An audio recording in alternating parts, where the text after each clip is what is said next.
Hello everyone, welcome back to my YouTube channel. Thank you Ashutosh for asking for this topic. I'm so glad that you are requesting so many topics on a daily basis. It's really difficult to shoot every day, but what I try to do, I always keep a note of all those topics which you have posted on my channel, just based on the sequential order in which I have received the request. I keep on posting the videos. Today's lecture is all about theory Z. Theory X और theory के एक Y की जो theory थी उसके बाद आई थी, तो मैं थ्योरी X और थ्योरी Y के ऊपर ऑलरेडी एक वीडियो बना चुका हूँ, एक लेक्चर बना चुका हूँ. उसका जो लिंक है उस डिस्क्रिप्शन में आपको मिल जाएगा. तो आई वुड रिक्वेस्ट कि पहले एक बार थ्योरी X और थ्योरी Y को जरूर देख ले before you come to theory Z. So theory Z was given by William Oki. इसको Auchi नहीं पढ़ना है. Basically this is Auki. So let us begin with this theory Z. So let's have a brief overview about this theory.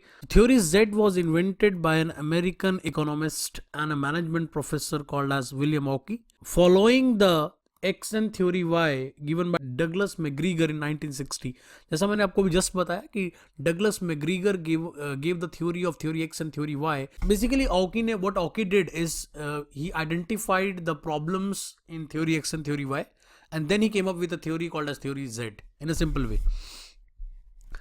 So theory Z was introduced in 1980s and it was based on a Japanese style of management. Now Japanese style of management के ऊपर भी मैंने एक lecture बनाया है, उसका भी link मैं इस वीडियो के डिस्क्रिप्शन में डाल रहा हूँ, उसको भी एक बार जरूर देख लें, so that you can get an idea of basically the Japanese school of management is and how it is different from American style of management. That will be really helpful. So let's have the features of theory Z. So it was based on mutual trust. Now, what is this mutual trust? So when there is a trust and openness, there will be less chance of conflict in organization. तो basically William Oki said कि organization के लिए सबसे ज़्यादा ज़रूरी क्या है? Mutual trust होना. और mutual trust आपको कैसे मिलेगा? When you have job security. जब किसी को किसी से कोई कंपटीशन नहीं होगा, और जब किसी से कोई कंपटीशन नहीं है तो आप सिक्योर फील करोगे and you will have a lot of trust among each other, और उससे क्या होगा? कंफ्लिक्ट कम होगा. And that's the reason why theory Z जो है वो पूरा लाइफ टाइम एम्प्लॉयमेंट पर बेस्ड है. लाइफ टाइम एम्प्लॉयमेंट मीन्स आप एक बार किसी जगह एम्प्लॉयड हो गए, किसी कंपनी ने आपको हायर कर लिया, तो आप सारी लाइफ उसी कंपनी के लिए जॉब करोगे, तो वहां पर जॉब सिक्योरिटी मिल जाएगी आपको. आप कंप्लीटली सिक्योर हो कि आप वहीं रहोगे, उसी कंपनी के लिए काम करोगे, तो आपका म्यूचुअल ट्रस्ट बढ़ेगा automatically. Second is a strong bond between organisation and employees.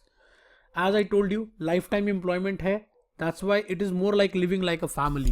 तो ऑब्वियसली जैसे आप अपनी फैमिली के, अब जिस फैमिली में बॉर्न होते हो, आपके मम्मी नहीं बदलती, आपके पापा नहीं बदलते, आपके ब्रदर सिबलिंग्स नहीं बदलते, दे ऑलवेज, आपकी पूरी लाइफ वो सेम रहते हैं वो लोग. दैट मीन्स कि लाइफ टाइम एम्प्लॉयमेंट भी उस ऑर्गेनाइजेशन के साथ काम करना, मतलब एक फैमिली की तरह एक काम करना. लॉयल्टी इतनी ज़्यादा बढ़ जाती है आपकी ऑर्गेनाइजेशन के लिए that even in worse conditions employees and management support each other.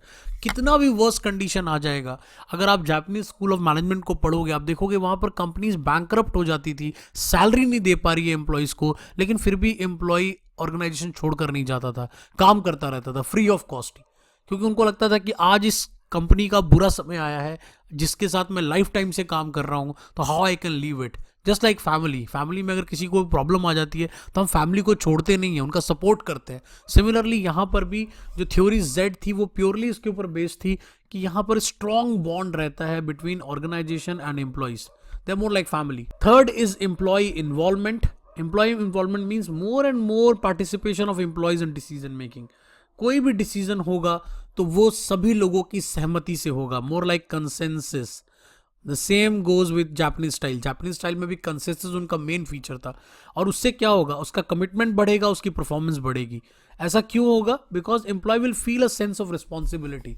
जब जैसे ही आप लोगों के हाथ में डिसीजन मेकिंग पावर देते हैं, ऑटोमेटिकली उनमें एक रिस्पॉन्सिबिलिटी आ जाती है, उनमें अकाउंटेबिलिटी आ जाती है, एंड दे फील लाइक कि ये हमारा काम है, ये मेरा काम है, ये मेरी ऑर्गेनाइजेशन है, ये मेरी जॉब है, तो ये गलत नहीं होना चाहिए. अगर ये गलत होगा तो I will be accountable, my organization will suffer. तो उससे कमिटमेंट भी बढ़ता है और परफॉर्मेंस भी इंप्रूव हो जाती है. नेक्स्ट वॉज इंटीग्रेटेड ऑर्गेनाइजेशन की क्या मतलब है? Actual sharing of information and resources rather than on charts. ज्यादातर ऑर्गेनाइजेशन में क्या होता है ना, हम चार्ट्स पे तो लिखते हैं कि हम एक दूसरे का सपोर्ट करेंगे, हम एक दूसरे को रिसोर्सेज शेयर करेंगे, बट एक्चुअली जो प्लेग्राउंड में या ग्राउंड में ये रियलिटी होती है कि कोई किसी को एक स्टेपलर का पिन देकर के भी खुश नहीं है। that's the reality in organizations. that's the reason why इतना ज़्यादा कंपटीशन है, इतना ज़्यादा जेलसी है, ईगो है, ऐसी ऐसी चीज़ें आपके साथ इनबिल्ट हो गई हैं। ना तो ट्रस्ट है, ना तो कमिटमेंट है, कोई ऑर्गेनाइजेशन के बारे में सोचता भी नहीं है। इनफैक्ट अगर 5 बजे, जब मैं I was working in organization, मैं ऐसा फील करता था कि शाम को 5 बजे जब छुट्टी होती है ऑर्गेनाइजेशन से, लोग घर जा रहे हैं, अगर उसके उस टाइम पर आप किसी को ये भी कह देंगे ना कि ऑर्गेनाइजेशन में आग लग गई, तो लोग पता है क्या कहेंगे? लोग कहेंगे लग गई ना, अब कल सुबह 9 बजे आकर देखेंगे एग्जैक्टली कितनी लगी और हमारा कितना नुकसान, because our job is over. That's what the commitment is all about. Commitment यही रह गई है, क्योंकि ये दो डबल है, इसमें कोई एम्प्लॉय को मैं ब्लेम नहीं कर रहा, it is like from the both sides, ये दूसरे दोनों साइड से। ऑर्गेनाइजेशन भी एम्प्लॉयज के बारे में चिंता नहीं करती, कोई एम्प्लॉय बीमार पड़ जाए, उसके घर में कोई प्रॉब्लम आ जाए, ऑर्गेनाइजेशन कहती है उसको भगा दो। जैसे ही कोई हल्का सा 5% भी किसी का डिप करता है परफॉर्मेंस, कहते हैं इसको निकाल दो। On the other side the same ways employees also believe, employees join करते समय पहला क्वेश्चन ये पूछ रहा होता है कि 2 साल बाद हम कहाँ जाएंगे। तो in this way integrated organization में आप क्या देखते हो कि रिसोर्सेज सच में शेयर होते हैं, एक दूसरे का सपोर्ट मिलता है आपको, एंड जॉब रोटेशन की जाती है। जॉब रोटेशन का क्या मतलब होता है कि आप एक डिपार्टमेंट में काम करते हो, फिर आपको ए डिपार्टमेंट से बी डिपार्टमेंट में भेजा जाता है, बी से सी भेजा जाता है। ये इसलिए किया जाता है ताकि आपकी जॉब भी मोनोटोनस ना हो, आपको रोज कुछ नया सीखने को मिले, एंड प्लस आप ये सीख पाओ कि कैसे ए और बी एक दूसरे से इंटर रिलेटेड है, बी और सी एक दूसरे से इंटर रिलेटेड है, सो दैट आपको इंटरडिपेंडेंस ऑफ टास्क के बारे में पता चल सके। तो ये होता है इंटीग्रेटेड। और so we need to understand, we need to learn this from Japanese culture. Japanese में है ये, अमेरिकन कल्चर में नहीं है। और इंडिया की जो मैनेजमेंट है वो मोर ओरिएंटेड टुवर्ड्स अमेरिकन कल्चर है rather on Japanese culture. Next feature is the culture of coordination. Obviously आपको कल्चर ऑफ कोऑर्डिनेशन चाहिए, उसमें लीडर का रोल बहुत है। लीडर का रोल क्या है? Is to coordinate the efforts of employees. आपके जितने एम्प्लॉयज काम कर रहे हैं, आपको उनके एफर्ट्स को बस कोऑर्डिनेट करना है। Leader must create a common culture through the process of communication, debate and analysis. आपका जो पूरा पर्पस है वो क्या है कि आप एक कॉमन कल्चर बनाओ, एक ऐसा कल्चर जहां पर हर एम्प्लॉय एक दूसरे के साथ मिलकर काम करे, और एक दूसरे के साथ अगर डिबेट भी हो जाता है, देखिए डिबेट, एक बात मैं आपको और यहां पर बताना चाहता हूं, किसी से डिसएग्रीमेंट करने का मतलब ये नहीं होता कि हम किसी की बेइज्जती कर रहे हैं। ये अभी हमें सीखना है, एज अ सोसाइटी भी हमें शायद कहीं ना कहीं ये सीखना है कि अगर कोई मेरे से डिसएग्री करता है या मेरी बात को वो पसंद नहीं कर रहा, तो मुझे शायद उसके साथ डिबेट करके एक दूसरे को कन्विंस करने की कोशिश करनी चाहिए, रादर देन हम क्या समझ लेते हैं कि ये मुझे पसंद नहीं करता इसीलिए मेरी बात से डिसएग्री कर रहा है। So that's not the real fact. ऐसा जरूरी नहीं है, हो सकता है सर्टेन सिचुएशन में होता भी होगा, बट मुझे ऐसा लगता है कि इन ऑर्गेनाइजेशंस हमें ईगो को साइड में रख के ऑर्गेनाइजेशन की तरफ सोचना चाहिए कि हम किसी टास्क के लिए बैठे हैं, ठीक है। We are not here to discuss our personal issues, so we need to understand this. ये थ्योरी जेड में एक बहुत इंपॉर्टेंट पार्ट था। Last but not the least is informal relationships. Informal relationship का क्या मतलब है? So reduce the boss culture and focus on informal relationships. The whole idea is boss culture को खत्म करें। बॉस कल्चर क्या होता है कि there is a boss, there are certain employees and you keep humiliating them, you keep embarrassing them, you keep blaming them for every failure. On the other side we are more into informal relationship, just like friendships. अगर हम किसी से अच्छी दोस्ती करते हैं वो एक इनफॉर्मल रिलेशनशिप होता है, और इनफॉर्मल रिलेशनशिप में हम कैसा फील करते हैं? हम कंफर्टेबल फील करते हैं एक दूसरे से बात करते हुए। We don't compete, we collaborate. That's really important.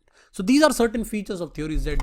Theory Z ने कहा कि कहीं ना कहीं लोगों में और ऑर्गेनाइजेशन में इस तरह की क्वालिटीज होनी बहुत ज़रूरी है अगर वो एक अच्छी ऑर्गेनाइजेशन को बनाना चाहते हैं। So basically how it works, ये कैसे काम करता है? तो कंपनी आपको लाइफ टाइम एम्प्लॉयमेंट देती है, and based on the life time employment you feel secure. When you feel secure you feel satisfied कि आपको आपकी जॉब जाने का खतरा नहीं है, आप बहुत सिक्योर फील करते हो, और आप ये सोचते हो कि एक फैमिली की तरह मुझे काम करना है। अगर मेरी ऑर्गेनाइजेशन ग्रो करेगी तो मैं भी ग्रो करूंगा। That's why the equation goes on, and then it will lead to high productivity. Productivity आपका बहुत बढ़ जाता है, बिकॉज आप ये सोचते हो कि मैं दूसरों के लिए काम नहीं कर रहा हूं, मैं अपनी फैमिली के लिए काम कर रहा हूं, अपने लिए काम कर रहा हूं, क्योंकि इसी फैमिली में मुझे रहना है। लॉयल्टी बहुत बढ़ जाती है, and then finally it leads to high morale. आपका मोरल इतना हाई है, आपका कमिटमेंट लेवल इतना हाई है, आपकी लॉयल्टी इतनी हाई है कि आपकी ऑर्गेनाइजेशन कभी पीछे नहीं जाएगी, हमेशा आगे ही जाएगी। But as every theory in management, there is no theory in management which doesn't have limitations. Obviously इसके बहुत सारे फायदे थे बट कुछ सर्टेन लिमिटेशंस भी थी। Let's talk about those limitations. Lifetime employment does not satisfy the high order need and make employees lethargic. Just like government job, जैसे India में गवर्नमेंट जॉब्स होती हैं, तो गवर्नमेंट जॉब में क्या होता है, पीपल फील सिक्योर, बहुत ज़्यादा सिक्योर हो जाते हैं लोग। जब बहुत ज़्यादा लोग सिक्योर हो जाते हैं तो उस सिचुएशन में आप क्या फील करते हो, आपको ये लगता है कि अब काम करने की ज़रूरत ही क्या है। Participation of employees in decision making is quite difficult as it hurts managers ego. जैसा मैंने आपको बताया कि पेपर पे लिखना ये बहुत इंपॉर्टेंट है। जब मैं एमबीओ पढ़ा रहा था मैंने तब भी ये बात कही थी कि जब आप जॉइंटली गोल्स बनाते हो या डिसीजन मेकिंग के लिए एम्प्लॉयज़ को बुलाते हो तो मैनेजर का ईगो हर्ट हो जाता है, because manager feels how he can speak in front of me, ये मेरे सामने कैसे बोल सकता है। And that's why we don't respect the decision और the opinion of those people. Finally वो कुछ भी बोलते हैं, डिसीजन आप वही लेते हो जो हमारा मन करता है। तो दैट मीन्स, और इसी वजह से ऑर्गेनाइजेशन ग्रो नहीं कर पाती। Theory Z suggest that organization without any structure, organization में कोई स्ट्रक्चर नहीं होना चाहिए, ये थ्योरी जेड कहती है। But without any structure there will be a chaos, completely chaos हो जाएगा। क्योंकि जनरली हमें फॉर्मल स्ट्रक्चर की आदत है कि एक सीईओ होगा, एक एमडी होगा, 4 वीपी होंगे, इस तरह के स्ट्रक्चर की हमें आदत पड़ी हुई है। तो हो सकता है कि जब आप कोई स्ट्रक्चर बनाओ ही ना तो उस सिचुएशन में क्या होगा, क्योस हो जाएगा। क्योस किस तरह का होगा, that nobody will know who is responsible for हुम। सब में दोस्ती तो है बट कोई किसी को अकाउंटेबल ठहरा ही नहीं पाएगा, and the blame game will begin. It may not be, the next limitation is it may not be possible to develop a common culture. जैसा कि अभी आपने कहा थ्योरी जेड में कि कॉमन कल्चर बनाना है, बट ये बहुत मुश्किल है because people come from different attitude, habits, language, religion, custom. सभी लोगों का बैकग्राउंड अलग है, अलग अलग रिलीजन से आते हैं। आप इंडिया को देख लें, in India we have so many states, everybody has its own religion, everybody has its own culture, language, customs. तो वहाँ पर सभी लोगों को एक गोल दिखाना, एक कॉमन कल्चर, एक ऑर्गेनाइजेशन कल्चर बता पाना, it's really difficult. Next is theory Z is based on Japanese school of management, so it may not be suitable for any other culture. अब सारी बातों को एक एंड से समझते हैं।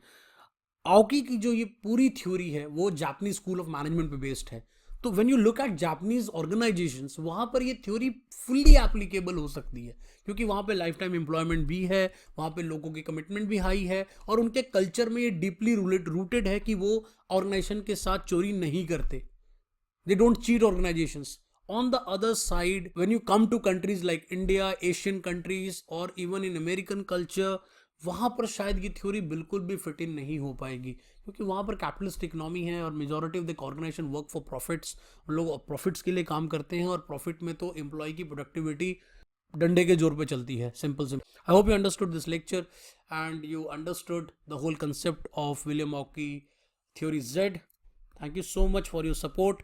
Because of your love and support, I reached 5,000 subscribers. I hope the more family will become more bigger and bigger. Do subscribe to my channel. We'll be meeting in the next session.